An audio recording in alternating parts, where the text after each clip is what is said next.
So now at the age of 23, I moved on with another guy who actually saved me from the last relationship, and just took on a big role in my children's life as well, especially me being a single mother of 4 children at the time. So I was taking on a lot, and at a young age, and I wasn't really mature either, and I had a lot of growing to do as well. So this guy, he ended up being placed in my life, and he actually filled just the void of my children's fathers, my children's fathers who were in and out the system for incarceration. So he came in and he brought a lot of light, love, and everything that we needed. He brought me so much maturity because, he was on his game. He had a job. He had his own little shop. He had his own car. He had his own place. And here I was in, in low-income apartment and going my journey with having my children and just growing. So he made me want more for myself because he came prepared, so it was nothing like, meeting someone who could just give you that spark to make you want to become a better person. So from then, I felt like I had to be on his level, and so I started to mature, give me a job, take life more serious, work hard to get out of the low income. He always had to be fly, and I love looking nice, so that made it even better as well. And the children were happy, so we were starting to just create a happy and healthy family. Well, I want to say by the first year, that's when I started to see a lot of controlling issues where he was taking my birth control patch off, or if he didn't like a shirt and asked me to take it off, and I felt like I shouldn't have to take it off because I liked my clothing, he would snatch it off. Or he didn't care where we was at. We could be outside or in a house. If he did not want me to wear it, he would snatch it off. And just things like that he had no right to do, because I'm my own person and I should be able to wear things that I like. And if he didn't like them, like I have considered a lot of times, if he didn't like something that I wore, okay, maybe I could wear something else. But I really didn't like the force of things, and if I stood up to snatch it off, no, I am responsible for myself, and he is responsible for himself, and what he don't like shouldn't make him hurt anyone or disrespect anyone. So that's just what I didn't like about that. And then also time to like do this, and I didn't want to do it. He put his hands around my throat or kind of like mug me, and it wasn't something that physically hurt me or caused traumas on me, but I start to see that he was becoming more aggressive as well. And then on top, so over the years where he started to not allow me to have male friends or even allow me to say hi to a male without trying to fight. And his attitude also was getting us kicked out of numerous places and causing us to live in and out of hotels. And by the time, we start to become more stable, because I had to tell him we can't keep getting kicked out and traveling with the children. Like, at some point we have to get our acts together and learn how to be more responsible, to pay our bills up as well. It was a lot of growing that he had to do too, that I didn't realize until he calls me my apartment of moving out the low income area when I was at school one day. And when I came home, he was in the middle of getting arrested because he also was a really big cheater, a really big cheater. He would have female friends, although he wouldn't allow me to have male friends. He would have female friends, and he would bring them around and say, oh, I'm not dealing with them. Or if I did catch him cheating with women, he would say things like, well, you accused me of cheating and that made me want to cheat with her.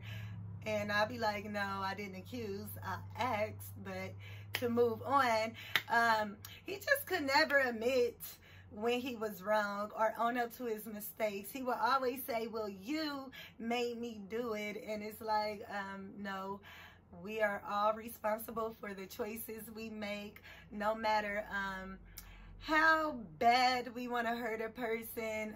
Piling up on mistakes does not make them better. So he began to learn that, especially after I learned to quit tolerating these behaviors, when he was in a secret relationship with a very close one of mine. And although I felt it in the pit of my belly, like, oh God, it felt terrible, I knew I was being deceived.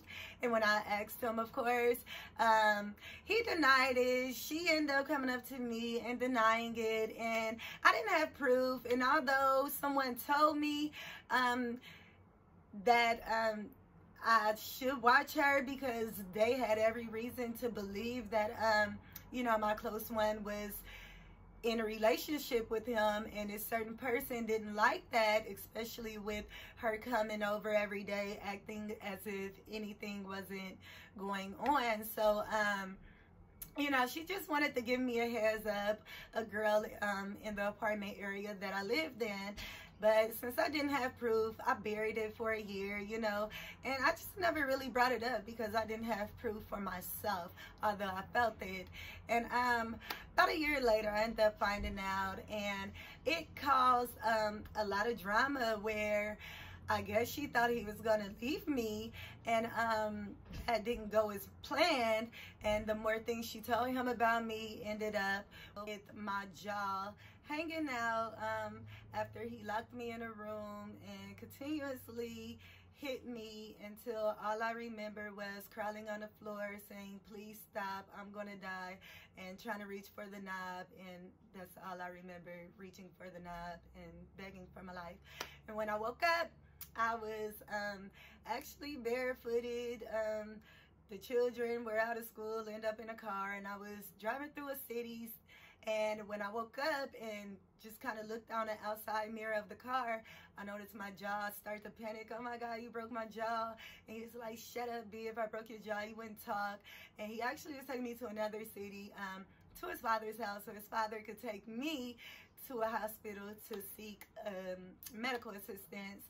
And from that point, that day, I was just so scared, because even when we went to his father's house, he was trying to find me again, and his father kind of like threw me and the children in a car and rushed me to the hospital. And I told him, I'm gonna file charges. And when I got in the hospital, they put me in a private area, told my family I wasn't there, told everyone I wasn't there because my children were panicking. And my mother ended up getting my children, taking them home. And a few of my close ones came up to, you know, console me and to give me the comfort that I need while I fought domestic violence. People were also wondering, why did I forgive her? I want to first say that I also went behind her back when we were teenagers as well.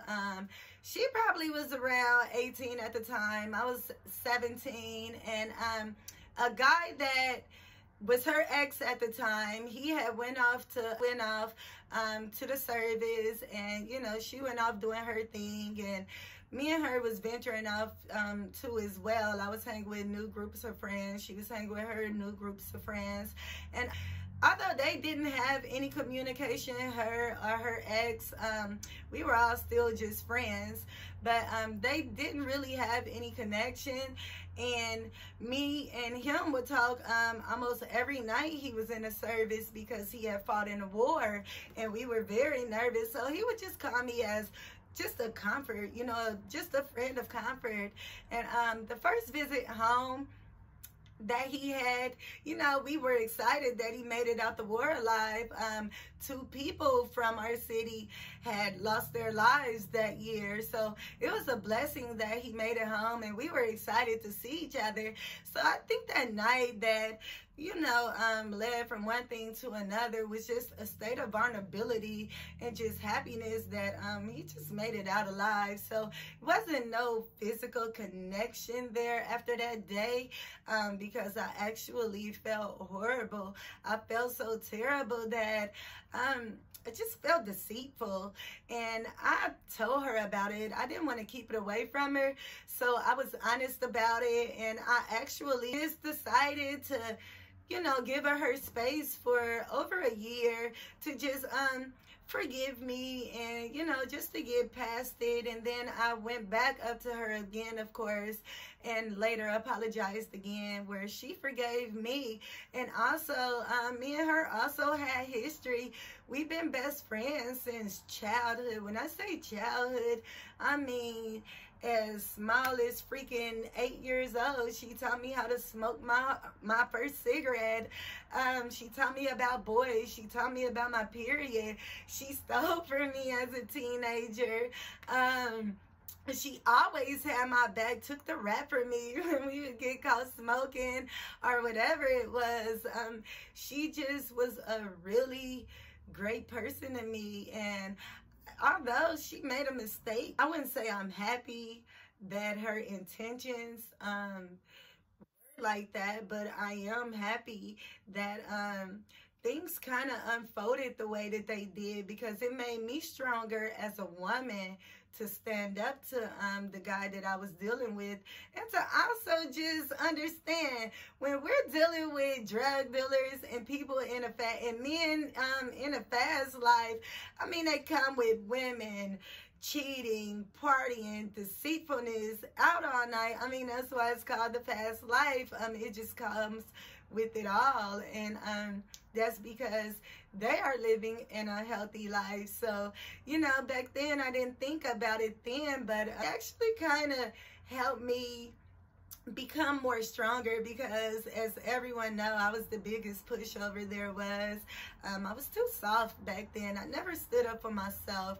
I just let things go and just seeing what was happening and really not do nothing about it. So she helped me become stronger. And not only that, about a few years later, I had a house fire from, you know, the last ex that I had, that I just broke up with about 3 years ago. At the time, he had accidentally caught a house fire while I was at work, and we lost everything.